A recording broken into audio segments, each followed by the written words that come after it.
मेरे साथ विजय त्रिवेदी जुड़ गए हैं, वरिष्ठ पत्रकार हैं। मेरे साथ स्टूडियो में मौजूद है राकेश उपाध्याय जी, वरिष्ठ पत्रकार हैं। स्वागत है आप दोनों का। साथ ही अनिला सिंह जी मेरे साथ जुड़ गए, प्रवक्ता भारतीय जनता पार्टी, और प्रभात कुमारी जुड़ गए, प्रवक्ता कांग्रेस। अनिला सिंह जी, मैं आपके पास आऊं उससे पहले एक तस्वीर दिखा दूं मैं राजभवन की, जहां पर तैयारियां पूरी हो गई हैं और अब से चंद मिनटों बाद यह शपथ ग्रहण शुरू होने जा रहा है। समय कम है, इसलिए अनिला जी एक रिएक्शन आपसे कि पीडीए से आप लोग इतना डर गए कि आपको फौरन मंत्रिमंडल का विस्तार करना पड़ गया। मेरी सभी को राम राम। और ये विस्तार तो काफी दिनों से लंबित था, करना था।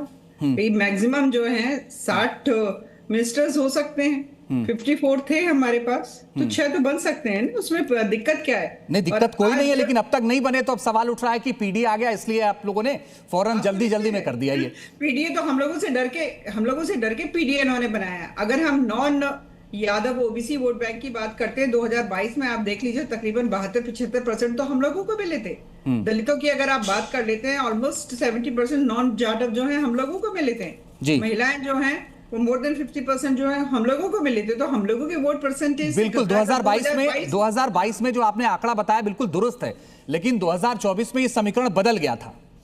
नहीं, बात 2027 में ये मुझे बताते केंद्र का चुनाव हो रहा है जी, या राज्य का चुनाव हो रहा है। अगर केंद्र का चुनाव हो रहा है तो मैं 2024 की बात कर लेती हूँ, अगर राज्य का चुनाव हो रहा है तो मैं 2022 की बात करूंगी। 27 है ना, तो मुझे तो राज्य की बात करनी है ना, मुझे केंद्र की बात नहीं करनी है अभी, तो मैं 2022 की बात करूंगी।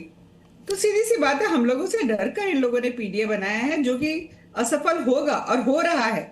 ये चाहे कुछ भी कहते रहे, ये जितने चोर मौसेरे भाई हैं, इंडिया अलायंस बनाए हुए एक दूसरे का सर ही फोड़ रहे हैं। हाल फिलहाल में आप देख लीजिए, इनके जो सांसद हैं कांग्रेस पार्टी के बैठे हुए हैं प्रवक्ता, जो सहारनपुर से इनके सांसद हैं, वो क्या बोल रहे हैं अपने अलाइड पार्टनर्स के लिए। तो एक दूसरे का सर फुटबॉल इनके लिए हो रही है। और ये पीडीए बना ले चाहे कुछ भी बना ले, इस प्रदेश के जो सनातनी हिंदू हैं, जो महिलाएं हैं, जो युवा हैं, जो किसान हैं, जो मजदूर हैं, जो उद्योगपति हैं, जो कॉर्पोरेट्स में काम करने वाले हैं। ठीक है, मैं आपके पास आता हूं, जल्दी से एक रिएक्शन सबसे ले लूं, फिर आपके पास। राकेश जी, ये पीडीए की काट है या कुछ और है? नहीं, पीडीए के मुकाबले तो बीजेपी की जो राजनीति है उत्तर प्रदेश में, बीजेपी हमेशा से सबको साध कर चलती रही है। अब ये अखिलेश यादव ने जरूर कोशिश की कि बीजेपी के साथ जो अति पिछड़े वर्गों का मोबिलाइजेशन है उसको तोड़ा जाए, और पीडीए का उन्होंने एक स्लोगन दिया। लेकिन वस्तुतः यूपी की जो सच्चाई है उसमें सभी पिछड़ी जातियों में जो गैर यादव एक मोबिलाइजेशन है वो ज़्यादा तेज है, और बीजेपी का बहुत ध्यान उस पर है। और उसके साथ साथ जो सर्व समाज का विषय है, जो बसपा भी करती रही है और बीजेपी भी करती रही है, सोशल इंजीनियरिंग नहीं कह सकते उसको, सबको प्रतिनिधित्व और सबका संतुष्टिकरण।